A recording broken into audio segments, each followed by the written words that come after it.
गुड़िया चिड़िया अपनी मम्मी की बहुत लाडली थी। मम्मा चिड़िया अपनी बेटी के बहुत लाड उठाती थी और उसका खूब ख्याल रखती थी।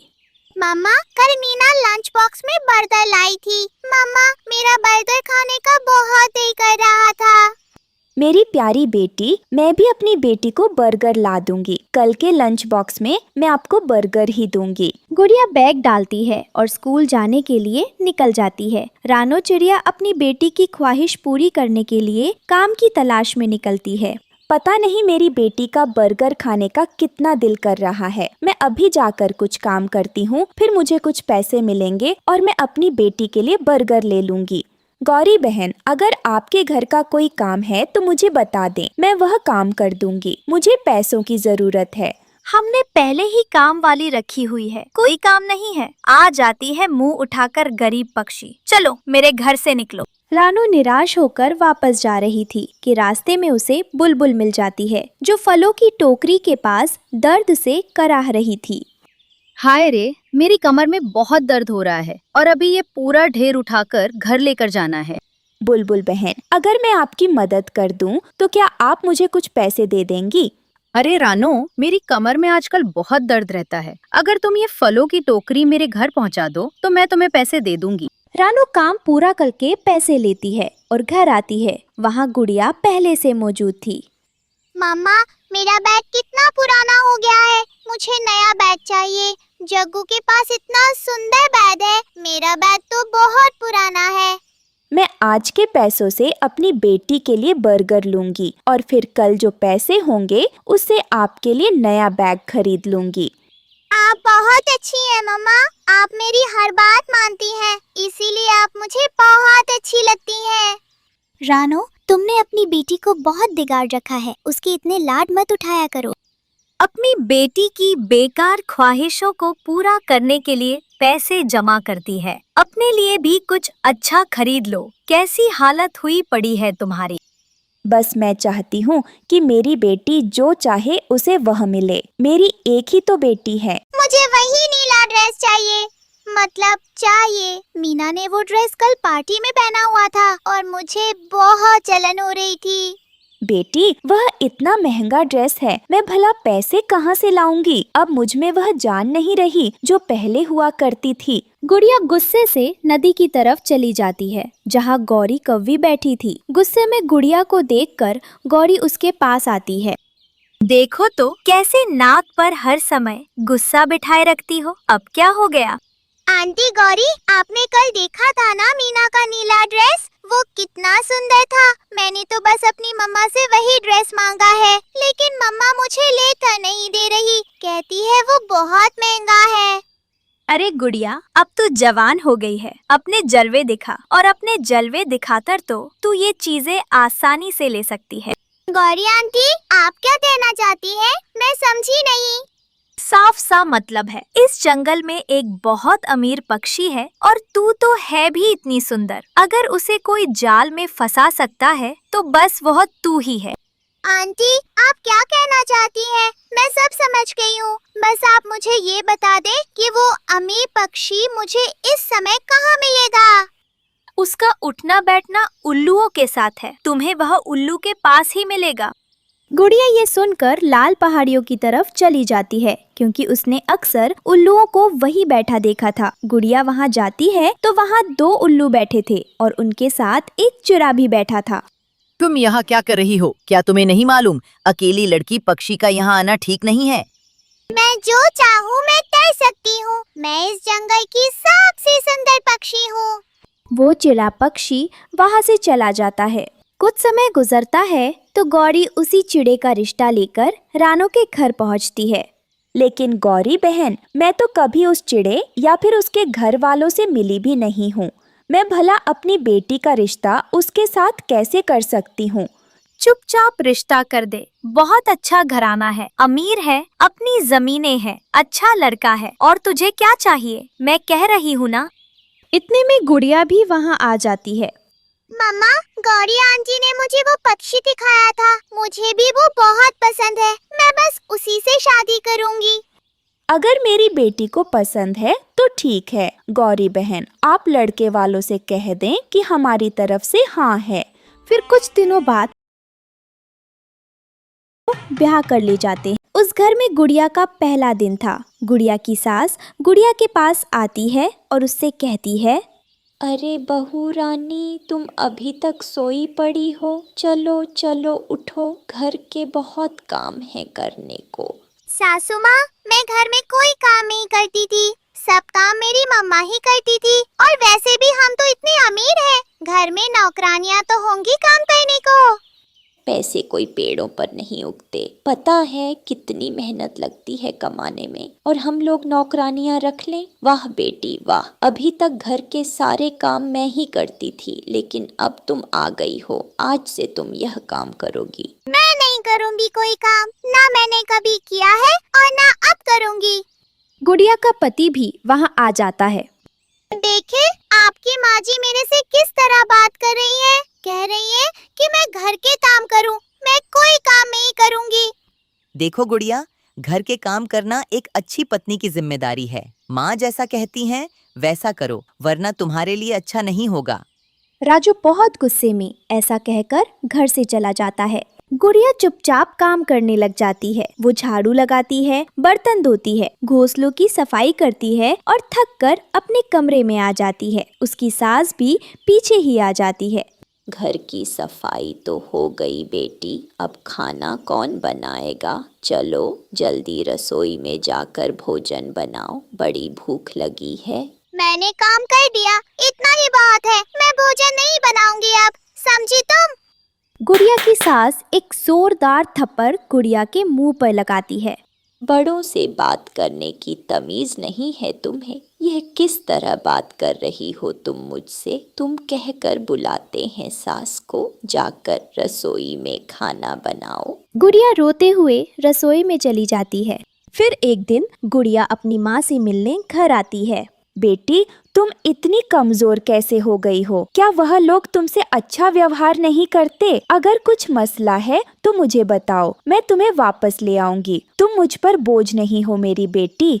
माँ, आपने बचपन से मुझे कितने लाड से पाला। मैंने जो कहा मुझे ला कर दिया, कभी ना नहीं कही आपने। आपने मेरा बहुत ख्याल रखा। लेकिन माँ, सब लोग माँ जैसे नहीं होते और मुझे ये बात समझ आ गई है। एक लड़की पक्षी को घर की जिम्मेदारियाँ तो निभानी ही पड़ती है। अब मैं और मुश्किल नहीं बढ़ाऊंगी। मैं अपने ससुराल में हर काम किया करूंगी।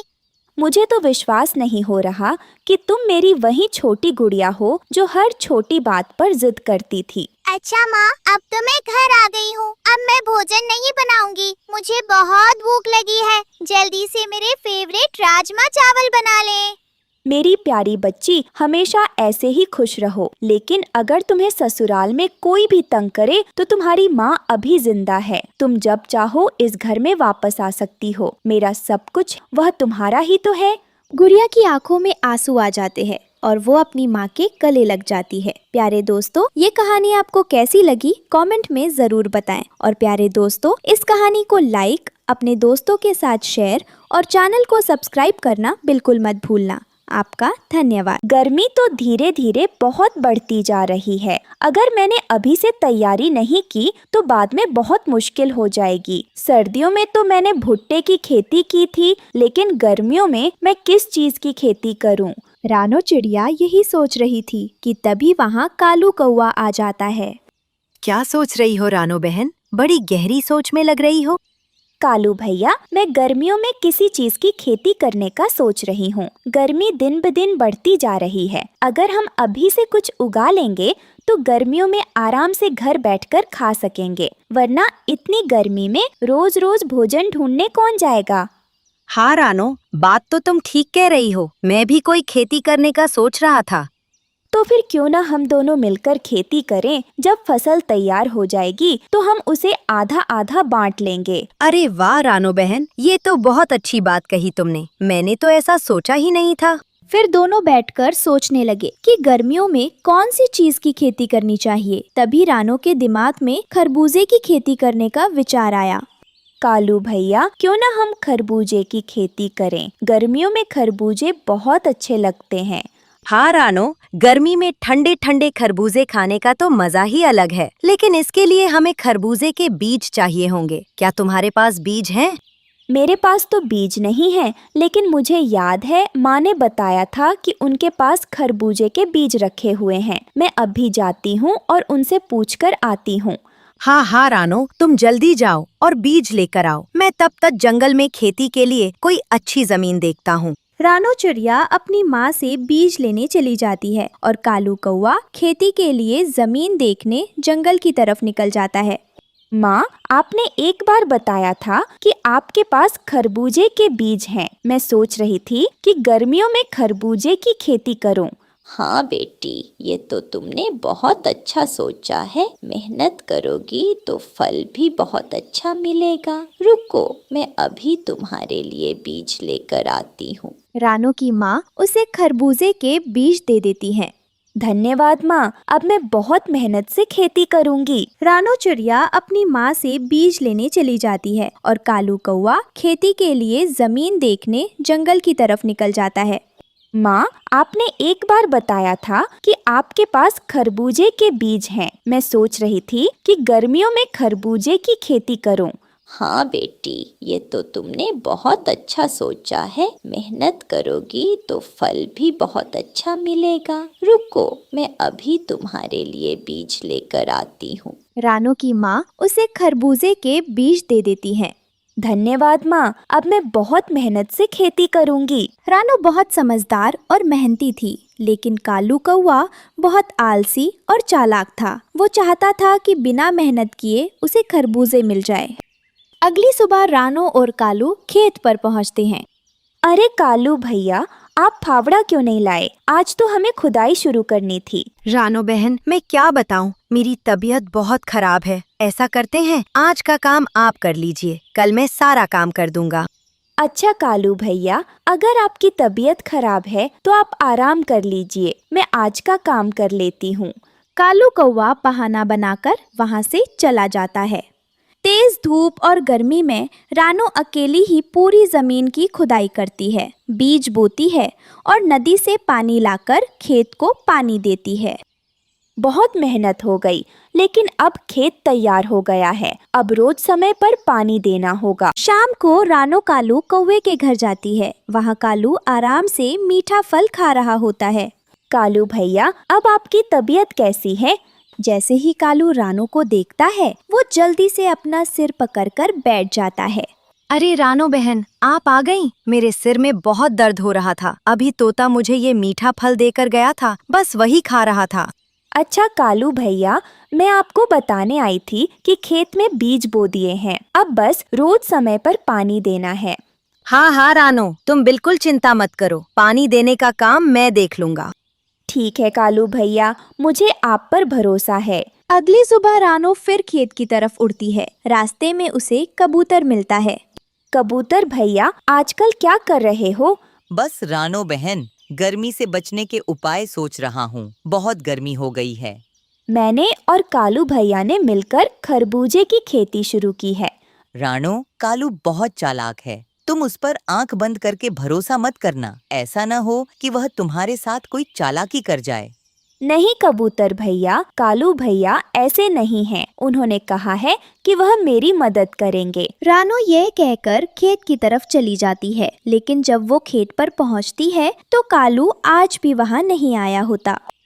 शायद कालू भैया को कोई जरूरी काम होगा। मैं आज भी खुद ही खेत को पानी दे देती हूँ। ऐसे ही कई दिन गुजर जाते हैं। कालू कौवा हर दिन कोई न कोई बहाना बना देता है और रानो अकेली ही सारा काम करती रहती है। धीरे धीरे खेत तैयार हो जाता है। खेत में बड़े बड़े खरबूजे लग जाते हैं और फसल पक जाती है। फसल तैयार होते ही कालू कौवा भी वहां पहुंच जाता है। वाह रानो, खेत तो बहुत अच्छा तैयार हो गया है। चलो अब खरबूजे बांट लेते हैं।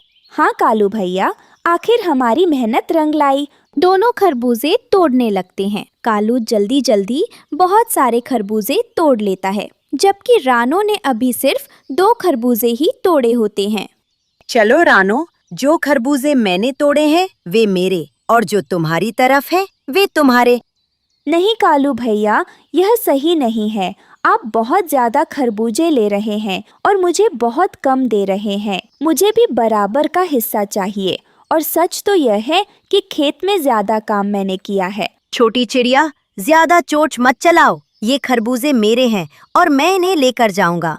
कालू भैया, मुझे आपसे ऐसी उम्मीद नहीं थी। रानो चिड़िया बहुत दुखी होती है, लेकिन वो डरती नहीं। वो तुरंत उड़कर तोता राजा के पास जाती है और सारी बात बता देती है। तोता राजा, मैंने पूरी मेहनत से खेत तैयार किया, लेकिन कालू भैया मुझे मेरा बराबर का हिस्सा नहीं दे रहे। रानो, तुम्हें तुम्हारा हक जरूर मिलेगा। किसी की मेहनत का फल छीनना गलत बात है। तोता राजा अपने सिपाहियों को रानो के साथ भेजता है। सिपाही कालू कौवे के घर पहुंचते हैं। बताओ कालू, अब तुम मुझे मेरा बराबर का हिस्सा दोगे या नहीं? अरे अरे रानो, तुम तो राजा के पास पहुंच गई। मैं तो बस मजाक कर रहा था। ले लो, अपना आधा हिस्सा ले लो। मुझे बस मेरा हक चाहिए था कालू भैया। मेहनत का फल बराबर मिलना चाहिए। फिर रानो अपने हिस्से के खरबूजे लेकर खुशी खुशी घर आ जाती है। प्यारे दोस्तों, इस कहानी से हमें यह सीख मिलती है कि मेहनत करने वाले को उसका हक जरूर मिलना चाहिए। चालाकी से किसी की मेहनत का फल नहीं लेना चाहिए। मेहनत और ईमानदारी हमेशा जीतती है। आपको यह कहानी कैसी लगी? कमेंट में जरूर बताएं। कहानी को लाइक करें, अपने दोस्तों के साथ शेयर करें और चैनल को सब्सक्राइब करना बिल्कुल ना भूलें। धन्यवाद।